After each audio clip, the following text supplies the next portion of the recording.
Bab 291. Setengah langkah celestial. Di klan Thunder, hanya sekitar 10 orang yang bisa melakukan segel Thunder 9 tingkat ke tingkat ke-6. Hanya pada tingkat ke-6 dari 9 tingkat segel Thunder dapat dianggap sebagai master seorang petinggi klan Thunder yang telah sukses besar. Seluruh tubuh Asar berubah menjadi sambaran petir. Brak. Petir besar melintas di mata orang-orang. Pukulan tepat mengenai Devan. Dengan kecepatan tinggi, Devan tidak bisa bereaksi sama sekali. Dia tidak bereaksi ketika dipukul. Melihat pemandangan ini, banyak orang menggelengkan kepala. Mereka berpikir Devan bukan siapa-siapa. Tanpa diduga, berani menghadapi pukulan yang sangat kuat. Seharusnya tidak akan tahan. Tapi segera orang-orang menemukan ada sesuatu yang salah. Karena terkena 9 segel klan Thunder, tubuh seharusnya hancur berkeping-keping. Tapi saat ini, tubuh Devan sama sekali tidak berubah. Kemudian mereka mengalihkan pandangan ke Asar. Tampak Asar berdiri lebih dari 10 meter dari Devan. Ah, tanganku. Tanganku. Asar mengeluarkan jeritan yang menusuk hati. Tangan yang baru saja dia pakai untuk menyerang 9 lapisan segel Thunder telah menghilang. Seluruh lengan sepertinya dicabut sampai akarnya. Baru pada saat itulah orang-orang menyadari bahwa Devan yang memegang lengannya. Adegan yang mengerikan. Dengan kata lain, Devan baru saja merobek lengan Asar saat menyerang 9 segel Thunder. Seberapa cepat dia? Seni bela diri warisan klan Hiden. Itu saja, kata Devan dengan jijik, melemparkan potongan tangan Asar ke tanah. Dia selalu mendengar bahwa klan Hiden memiliki seni bela diri yang telah diwariskan selama bertahun-tahun dan mereka sangat kuat, tapi setelah melihatnya hari ini, hanya itu saja. Kemudian, Devan menepuk tangan dan berkata, "Kalian ikut maju, aku terlalu malas melakukannya satu persatu." Melihat pemandangan ini, mata ketiga wanita di belakang Devan semuanya berbinar. Dia adalah laki-laki mereka. Sangat kuat. Saat ini, Tasya tiba-tiba teringat apa yang dikatakan Devan padanya. Memangnya aku tidak bisa melawan klan Hiden sekarang? Dia benar-benar bisa. Anak ini aneh, ayo serang bersama. Akhirnya orang-orang klan Thunder siap menghadapi Devan bersama. Adapun wanita di belakang Devan tidak mereka perhatikan sama sekali. Bagaimanapun, selama Devan dan para wanita itu terbunuh, mereka dapat melakukan apapun yang mereka inginkan. Tiba-tiba, klan Thunder mengeluarkan 32 menteri dan 18 tetua. Pada saat yang sama menyerang. Adapun master klan Thunder lainnya, tidak perlu bergerak. 50 orang ini sudah mewakili kekuatan tempur teratas klan Thunder. Tiba-tiba, 9 sambaran petir dari berbagai tingkatan meletus bersamaan. Membombardir Devan. Saat ini, ketiga wanita itu juga menjadi tegang. Ini adalah 50 orang terkuat di seluruh klan Thunder. Devan mungkin tidak dapat memblokir serangan serentak dari begitu banyak orang. Devan melenturkan lehernya dan mengambil inisiatif. Tidak ada trik apapun dan hanya mengepalkan tangan. Bang bang bang. Devan menghancurkan serangan klan Thunder dengan satu pukulan. Terlihat seperti tidak sedang melawan master teratas Supreme. Ini seperti pertempuran antar gangster di sebuah gang. Tapi, tinju Devan 10.000 kali lebih kuat dari tinju gangster itu. Tidak peduli pada level Supreme mereka. Semua kalah dengan satu pukulan. Horor, ketakutan, ekspresi tidak percaya muncul di wajah semua orang klan Thunder. Dari mana monster ini berasal? Dia mampu melawan semua pasukan terbaik klan Thunder sendirian. 5 menit. Dalam waktu kurang dari 5 menit, Devan memenggal kepala 49 master teratas klan Thunder. Hanya tersisa satu orang, Gaius, yang masih hidup. Bukan karena Gaius kuat, atau juga beruntung. Sebaliknya, Devan sengaja membiarkannya terakhir. Meski masih hidup, anggota tubuhnya sudah dirobek Devan. Boom! Gaius dilempar ke depan Tasya. "Kak Tasya, aku akan menyerahkannya padamu." Devan menepuk tangan dan berkata. Melihat pria yang sangat ketakutan di hadapannya, mata Tasya kembali ditutupi oleh air mata. Lebih dari 20 tahun yang lalu, pria ini menindasnya dan membunuh ayahnya. Tapi, karena dia adalah klan Hiden, Tasya harus menelan amarahnya. Bahkan, harus melahirkan seorang anak untuknya. Dia pikir kalau dia hidup di bawah bayang-bayang pria ini selama sisa hidupnya, tidak akan pernah ada kesempatan untuk balas dendam. Tapi yang tidak dia duga adalah Devan yang tampak sebesar putranya sendiri itu benar-benar membalaskan dendamnya. Mantan keluarga lain diinjak-injak sampai mati seperti semut di depan klan Hiden. Tapi sekarang, klan Thunder diinjak-injak seperti semut sampai mati oleh Devan. Jangan bunuh aku salah." Gaius menangis terseduh-seduh dan memohon ampun pada Tasya. Sayangnya, mana mungkin Tasya bisa melepaskannya. "Pergilah ke neraka." Tasya meminjam belati Nessa dan hendak menusuk kepala Gaius. "Jangan berani-berani." Baru saat itulah Jus bereaksi. Dia, satu master yang tersisa bersama Gaius. Mengikuti raungan Jus, aura menakutkan merembes ke udara. Aura ini jauh melampaui aura Supreme. Jelas, Jus ini adalah Supreme yang akan menerobos. Di atas Supreme, ada 3 alam. Alam setengah langkah celestial, alam celestial semu, alam celestial murni. Setiap kali level dinaikkan, kekuatan tempur akan meningkat secara eksponensial. Jus berada di setengah langkah. Segera, semua orang yang hadir hanya bisa ingin berlutut dan menyembah. Ini adalah kengerian dari alam celestial. Meskipun Jus saat ini hanya setengah langkah alam celestial, tapi seperti orang celestial sejati. Hanya auranya saja membuat jantung semua orang berdebar. Menghadapi penindasan aura celestial di bawah Supreme, tidak bisa apa-apa sama sekali. Namun, Tasya tampaknya tidak terpengaruh sama sekali. Puff! Belati menggorok leher Gaius. Darah langsung menyembur keluar. Gaius merengek. Segera, dia mati. "Ayah, akhirnya aku membalaskan dendammu." Tasya berlutut di tanah sambil menangis. "Tidak mungkin, ini tidak mungkin. Kenapa kamu tidak bisa ditekan oleh aura suciku?" Ekspresi Jus tidak percaya.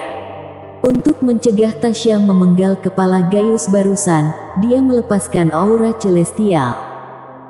Tasya tidak berada di alam Supreme, tapi kenapa bisa menahan aura celestial?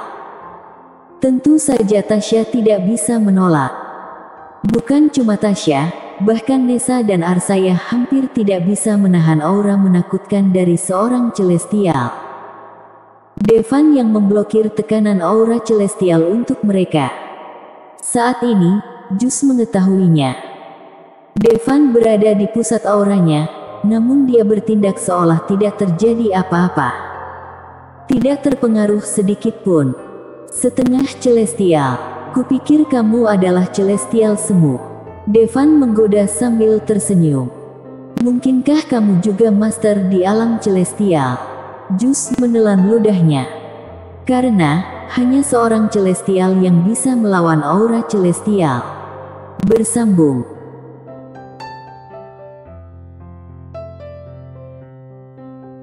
Bab 292. Klan Thunder dibinasakan. Devan adalah master dari alam celestial. Benar-benar konyol. Alam celestial adalah batas yang dapat dicapai oleh klan Hiden biasa. Hanya di antara kerajaan Platonian ada orang lebih tinggi dari alam celestial. Bahkan kalau Devan bukan berasal dari kerajaan Platonian, tidak mungkin dia bisa mencapai alam suci pada usia semuda ini, bukan? Dari mana datangnya penjahat ini? Zeus tidak bisa mempercayai matanya. Adapun klan Hiden lain mengatakan bahwa mereka akan maju bersama dengan klan Thunder, tapi mereka semua diam saat ini. Bahkan tidak berani membuat suara.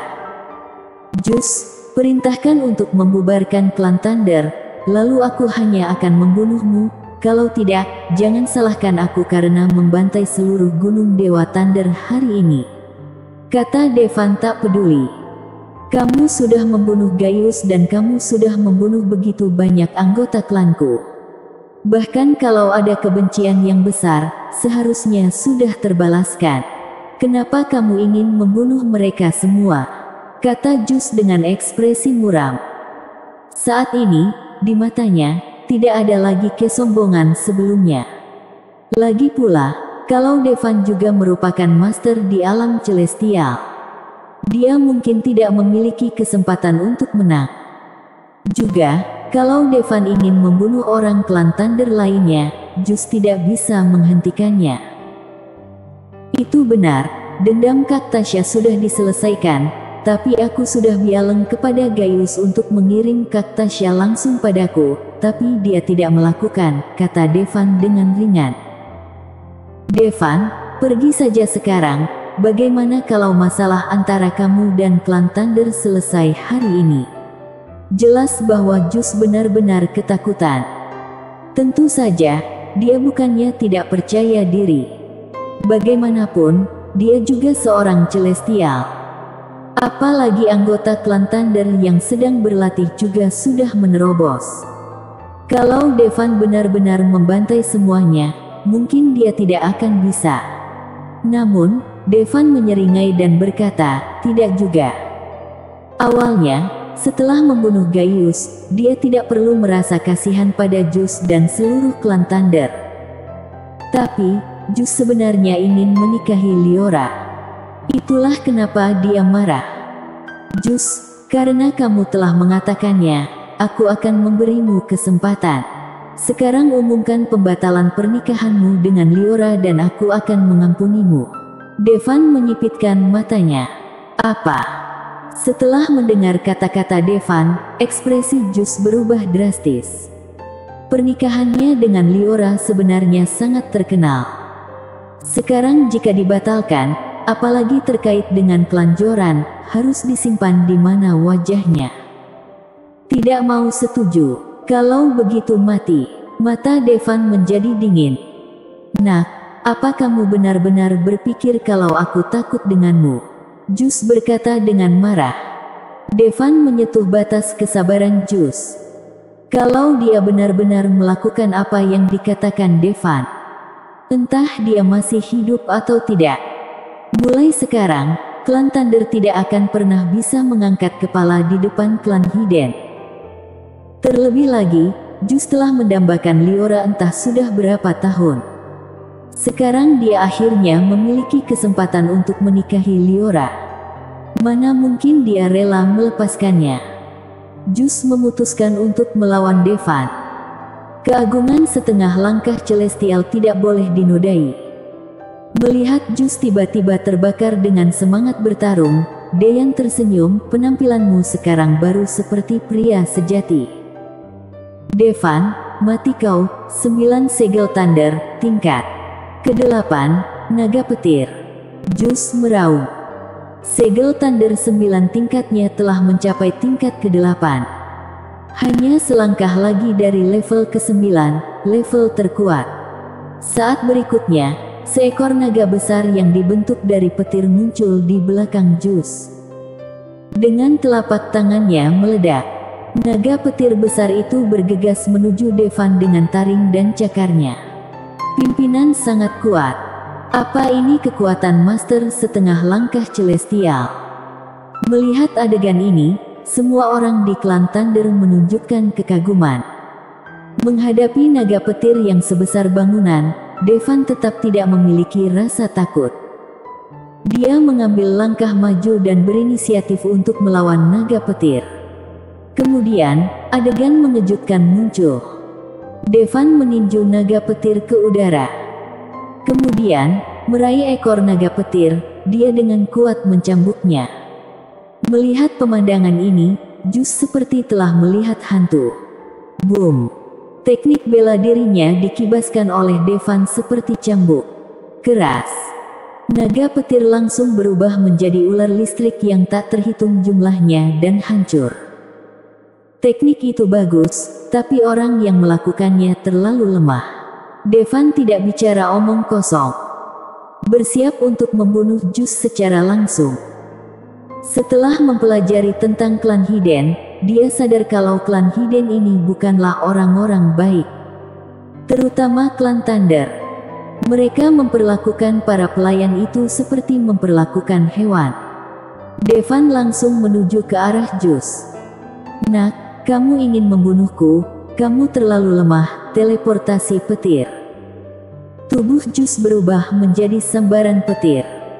Ini adalah teknik melarikan diri klan Thunder. Sebelumnya, Gaius menggunakan trik ini untuk melepaskan diri dari genggaman Devan. Tentu saja, Devan sengaja membiarkannya melarikan diri. Huff! Devan mendengus dingin. Dia bahkan mengejar petir itu. Semua orang melihat pemandangan ini dengan heran.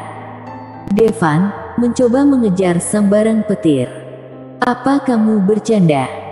Tapi, segera mereka tahu bahwa ini bukan lelucon. Devan benar-benar mengejar petir itu. Boom! Tubuh Jus terpental di depan semua orang. Devan menginjak kepala Jus.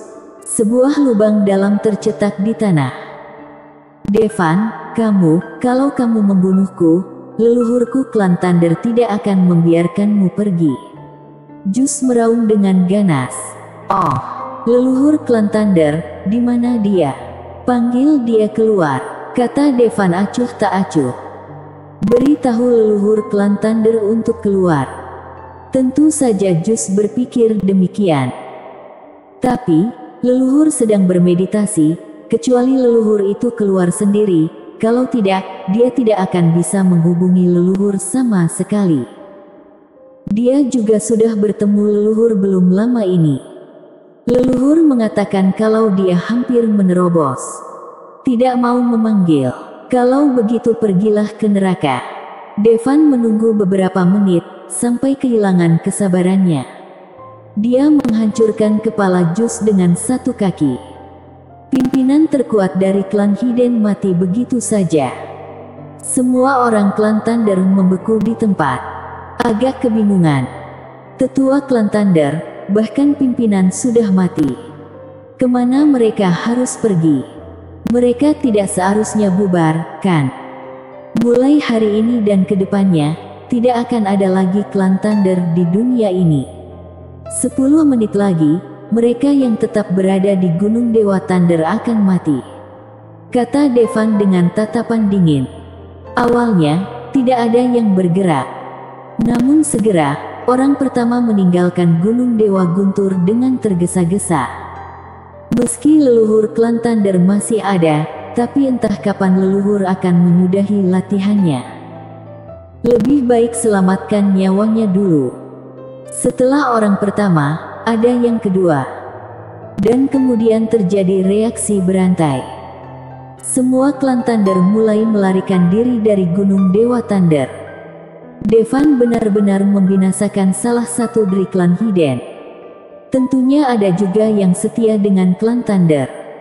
Mereka lebih baik melawan Devan sampai mati daripada pergi. Devan dengan senang hati melawan mereka. Jumlah mereka tidak sedikit, hingga 1000 orang. Devan membunuh mereka semua secara langsung. Semula, hari ini adalah hari yang besar bagi klan Thunder. Sekarang, semua itu berubah hingga hanya menyisakan mayat di seluruh tanah. Bahkan sang pimpinan, Jus, kepalanya hancur. Pada saat yang sama, tim penyambutan bergegas ke Villa Dewa Thunder. memukul gong dan gendang sepuasnya, sangat ramai. Hanya saja pengantin wanita di kursi tandu tampak sedih sekali. Bersambung.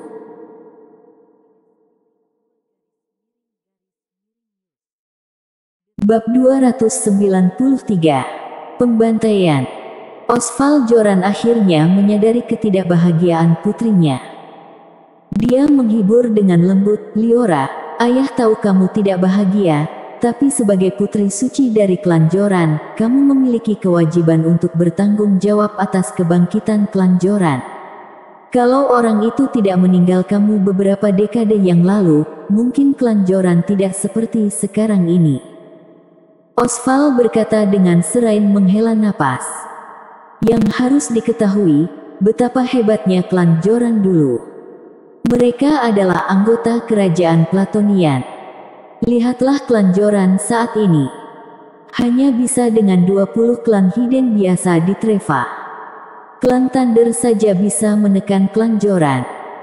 Puluhan tahun lalu, kalau calon pasangan hidup Liora belum meninggal.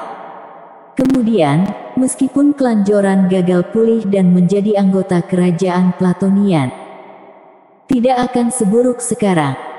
Sebenarnya mereka perlu berdamai dengan klan Thunder.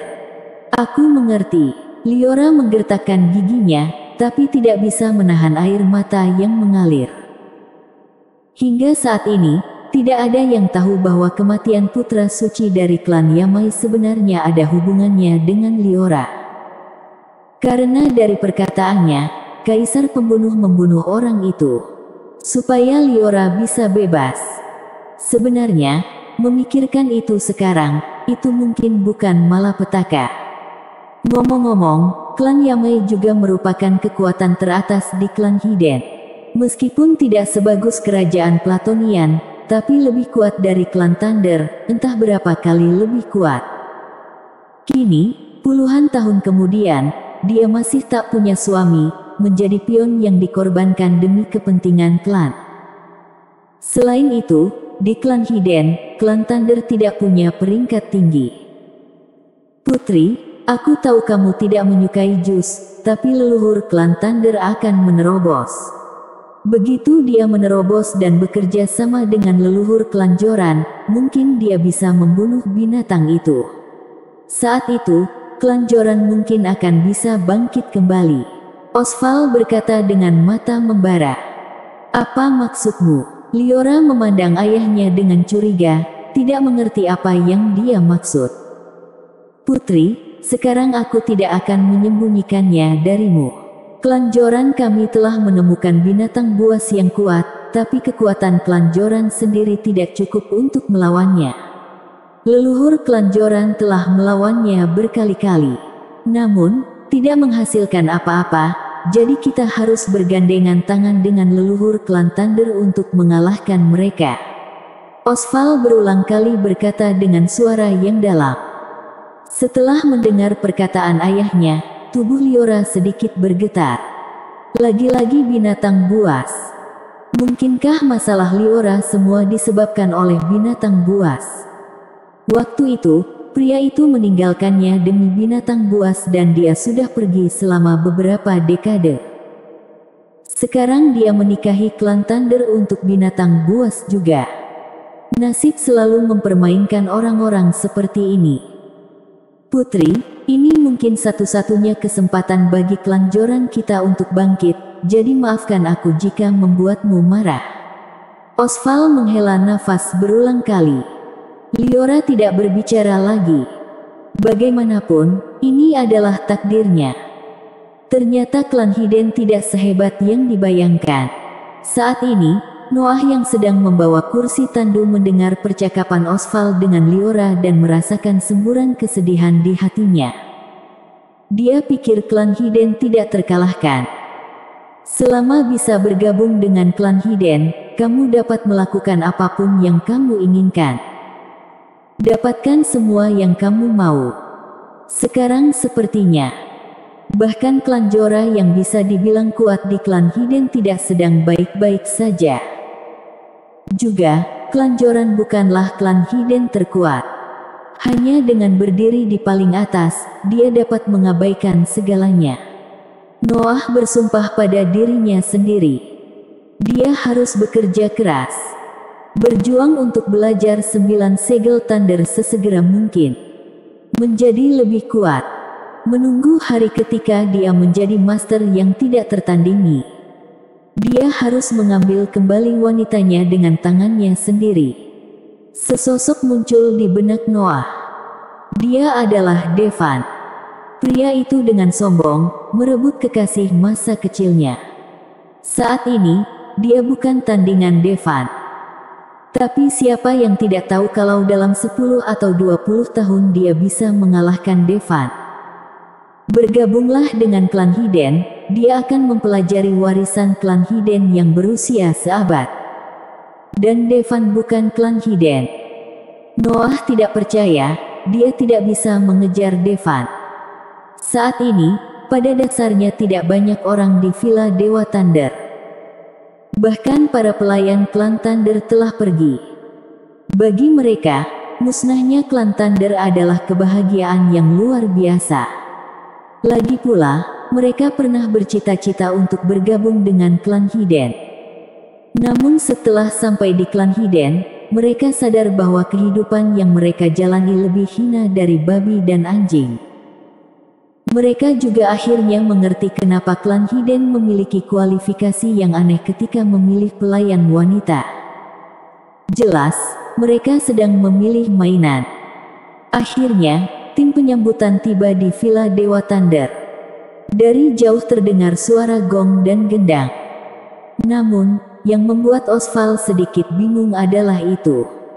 Di gerbang Villa Thunder, tidak ada yang datang untuk menyambutnya. Ini membuat Osval sangat kesal. Meskipun nenek moyang klan Thunder membuat terobosan, itu hanya akan membuat klan Thunder sedikit lebih kuat dari klan Joran. Apa klan Thunder lalai? Salah. Osval berulang kali merasa ada yang tidak beres. Gunung Dewa Thunder hari ini seharusnya sangat ramai. Tapi pada saat ini, yang bisa dia rasakan hanyalah kesunyian. Seluruh Villa Dewa Thunder terdiam. Tenang, bahkan tidak ada kicauan burung. Burung-burung di Villa Dewa Wunder telah terbang ditakuti oleh aura pembunuh yang menyapu villa. Saat ini memang tidak banyak orang di Villa Dewa Thunder. Hanya mayat berserakan di lantai. Ayo masuk, Osval berulang kali berkata kepada orang banyak. Kalau ingin menghapus keraguan, cara terbaik adalah mencoba. Gong dan gendang penyambutan kembali terdengar. Sekelompok besar orang berjalan ke Villa Dewa Thunder dengan gagah dan perkasa.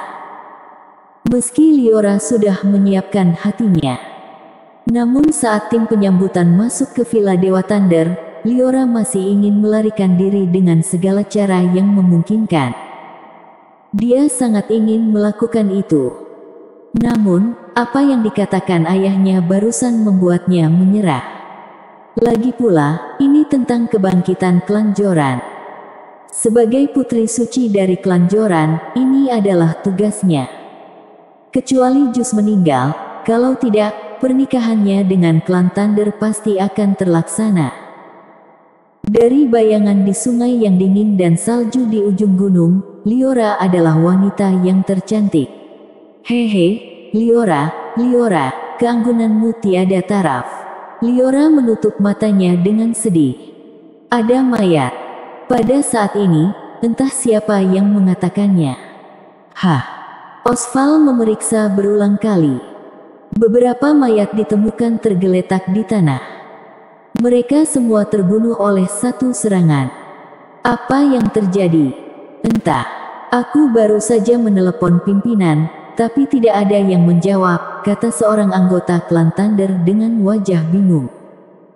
Bawa kami langsung ke tempat pernikahan.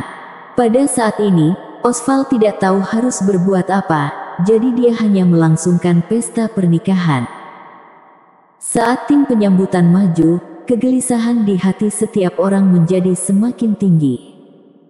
Karena, di sepanjang jalan, ada mayat orang klan Thunder di mana-mana. Semua terbunuh oleh satu pukulan. Seolah-olah sebuah kekuatan super datang ke klan Thunder dan membantai seluruh klan Thunder. Bersambung.